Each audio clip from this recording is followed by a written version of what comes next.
Think of diving in the Red Sea, and most people would think of sites like Ras Mohammed, the Thistlegorm, the wrecks at Abu Nuhas, or maybe even the sites further south like the Brothers, Daedalus, or Elphinstone. But head further north, up the east coast of the Sinai Peninsula, and you'll come across the less well-known quiet resort of Nuweiba. There's only a few hotels in the area, and we stayed at the Hilton Nuweiba Coral Resort. It's an all-inclusive resort with all the features you'd expect from the Hilton chain, and there's the added bonus of a great house reef. It has the usual manicured gardens, choices of restaurants, pools and bars, along with a variety of activities, so that if you're here with your family, they won't be bored whilst you're off doing some diving.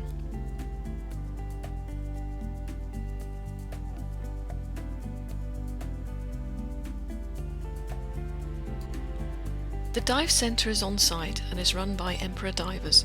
The staff are friendly and cater for total beginners through to the more experienced amongst us. Abu Lulu is the house reef and has a variety of different areas to explore. It's just a few minutes stroll away, and there's no need to lug your kit down to the beach, as the cart will take the strain. The water temperature ranges from 22 degrees in the winter months up to 30 degrees in the summer. It's an easy beach entry. When we went in May, all local dive sites were shore dives. Since we went, they've invested in a boat and are exploring new sites in the area and further afield. The pier is a great place to start your dives and is one of the main attractions for photographers and videographers. Quite often there's a shoal of silversides being herded by cornetfish, waiting to dart in and swallow any stragglers. Red Sea bream while away their time under the pier legs, and even a few jacks patrol this busy area. The pier legs are encrusted with hard corals, and Christmas tree worms of numerous colours sprout from the coral.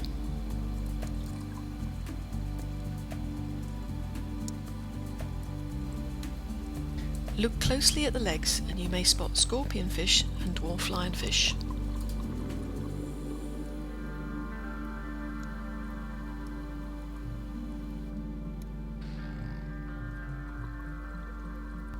Common lionfish are easier to spot.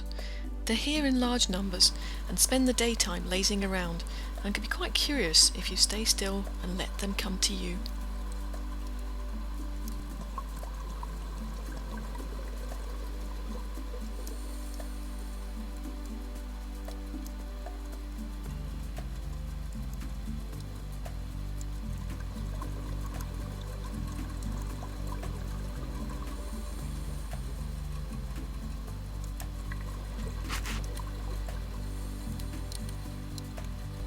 In the sandy area, tube anemones use their arms in a constant hunt for passing food.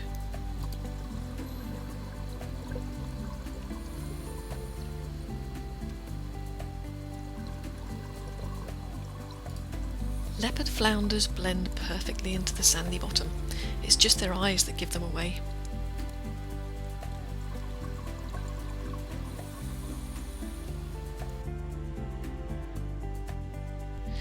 A slight movement catches your eye before a stargazer shakes itself and vanishes before your eyes, ready to ambush any passing fish.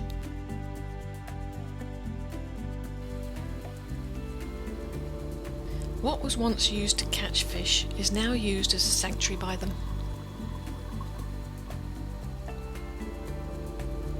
Juvenile lionfish are wary to leave the protection of the cage, but curiosity can sometimes get the better of them. If you put a mirror in the sand, they may well be tempted out to have a look.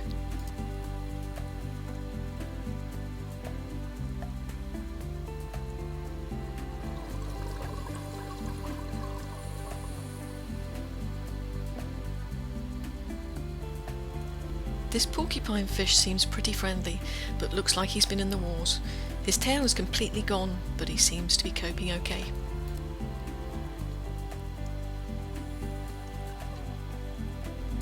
The reef area here isn't too big. It has one main pinnacle and loads of smaller bommies. Despite the size, the number and variety of life here is impressive. Female antheas add their splash of orange that's so typical of the Red Sea. And of course the reef simply wouldn't be complete without their anemone fish.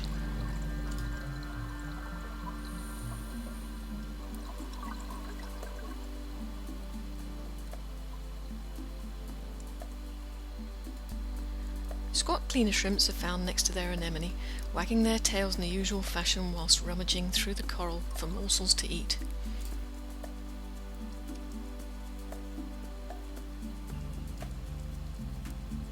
Durban dancing shrimps tango their way across the ceilings of overhangs, never staying still for more than a brief moment.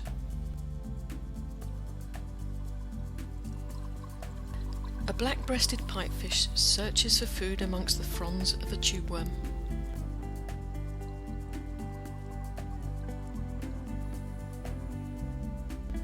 The peppered morays here seem to like company, or is it a case of safety in numbers?